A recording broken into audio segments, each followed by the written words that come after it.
Hi all, ఈరోజు morning mini blog ఇది. So ఈరోజు బ్రేక్ఫాస్ట్కి ఏంటంటే దోశ, ఇంకా దానికి కాంబినేషన్గా పల్లి చట్నీ అయితే చేశాను. సో అలాగే ఇంకా మా అత్తగారు పైన మ్యాడ్ పైన ఏంటంటే మినపొడియాలు ఉంటాయి కదా, సో అవైతే చేస్తున్నారనమాట. ఇంకా తను ఏంటంటే ఇంకా బ్రేక్ఫాస్ట్ చేయలేదు. సో స్కూల్కి జిన్ను ఇప్పుడే వెళ్ళింది. ఇంకా నేనేంటంటే దోశ ఇంకా కొంచెం టీ పట్టుకొని మ్యాడ్ మీదకి అయితే వెళ్ళాను. ఇంకా అక్కడ నేను కూడా కొంచెం ట్రై చేశాను అనమాట. నాకైతే అంత పర్ఫెక్ట్గా రాదండి.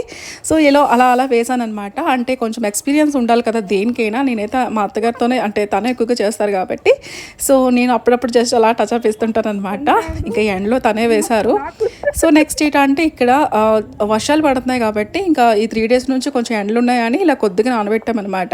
సో ఇంకొక 1 week ఆగిన తర్వాత మళ్ళీ ఇంకొకసారి కూడా వేయాలి. ఎందుకంటే నేను ఒక్కదాన్ని ఉన్నప్పుడు నేను చేసుకోలేనమాట. ఇలా మా అత్తగారు వచ్చినప్పుడు కొంచెం చేసి ఇంట్లో ఉంచేసి వెళ్ళిపోతారు. సో నాకైతే చాలా ఇష్టం, ముఖ్యంగా మా హస్బెండ్కి చాలా ఇష్టం అనమాట వడియాలు టమాటా కూర అనేది. ఇది ఎలా చేస్తాననేది నెక్స్ట్ మినీ బ్లాగ్లో షేర్ చేస్తాను. సో ఇంకొంచెం ఆరాలన్నమాట. నెక్స్ట్ ఆరిన తర్వాత